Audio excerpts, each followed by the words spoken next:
Hey everyone, it's Day here, and welcome back to my channel. Today I'm excited to take you on a journey through the rich and complex history of South Africa. We'll explore how this fascinating country evolved over time, from its ancient roots to modern democracy. Let's dive in.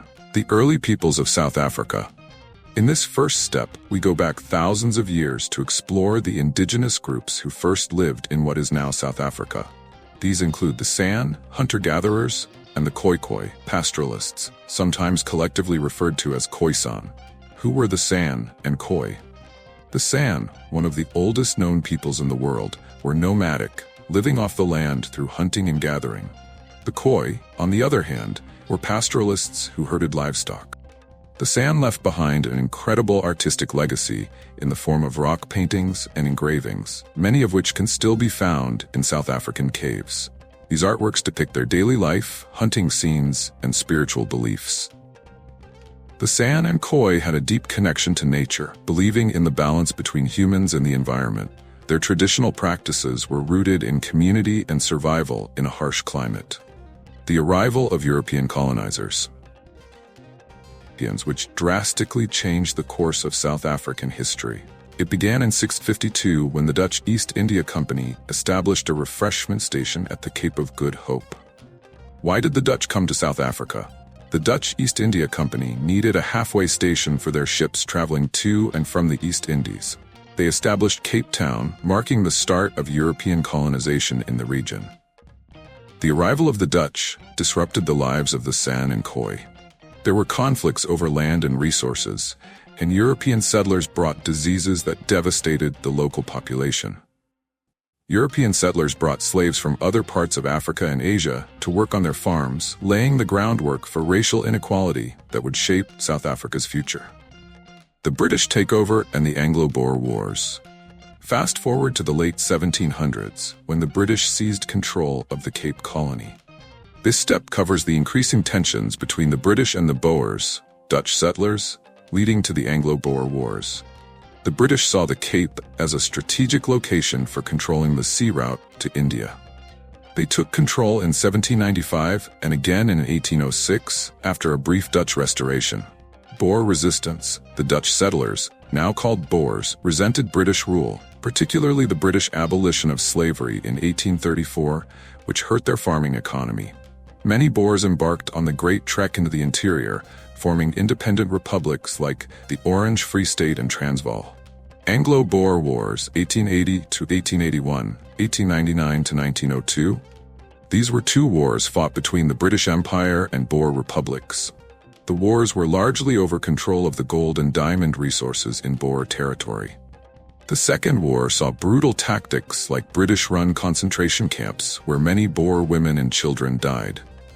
In the late 1800s, South Africa changed dramatically with the discovery of vast mineral wealth, particularly gold and diamonds. Diamonds were discovered near Kimberley in 1867, and gold was found in 1886 in what would become Johannesburg. These discoveries drew prospectors, entrepreneurs, and workers from all over the world, turning South Africa into a booming economic hub.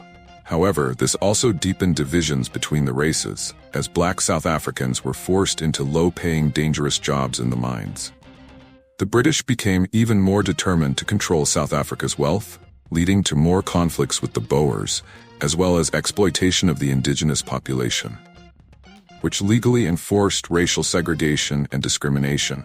By the National Party after they came to power in 1948, it institutionalized racism by segregating people into different racial groups: white, black, colored, and Indian, and enforcing laws that restricted the rights of non-whites. The government enforced laws like the Group Areas Act, which forced non-whites into specific, often underdeveloped areas, and the Pass Laws, which restricted movement and employment opportunities for black South Africans. Black South Africans were denied political representation, education, and economic opportunities. The apartheid system not only oppressed the majority, but also sought to maintain white dominance in every aspect of life. Covers the long and difficult struggle against apartheid, led by individuals and movements that sought equality and justice. Leaders like Nelson Mandela, Oliver Tambo, Desmond Tutu, and the African National Congress, ANC, played pivotal roles in resisting apartheid.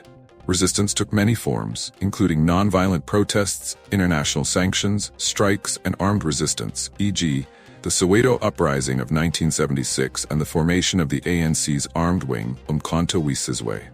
Mandela's arrest and subsequent 27-year imprisonment became a global symbol of the struggle for freedom. Despite the harsh repression, the movement for equality continued to grow. The end of apartheid and the birth of democracy. Finally, we arrive at the culmination of South Africa's fight for equality, the end of apartheid, and the beginning of democratic rule. How did apartheid end? By the late 1980s, international pressure, internal unrest, and economic challenges forced the South African government to negotiate. In 1990, President F.W. de Klerk began dismantling apartheid laws and released Nelson Mandela from prison. First democratic elections. In 1994, South Africa held its first democratic elections, and Nelson Mandela was elected as the country's first black president. It marked the official end of apartheid and the start of a new era. Under the leadership of Desmond Tutu, the Truth and Reconciliation Commission was established to help heal the country by addressing human rights violations from the apartheid era. Conclusion: a look at modern South Africa. In this final section, you can briefly explore modern South Africa, touching on the country's growth, its challenges with inequality and corruption, and its vibrant cultural and social contributions to the world. Despite its past, South Africa remains a symbol of resilience and transformation. If you've enjoyed this dive into South African history, don't forget to like, comment, and subscribe. I can't wait to take you on more historical journeys in the future. See you next time.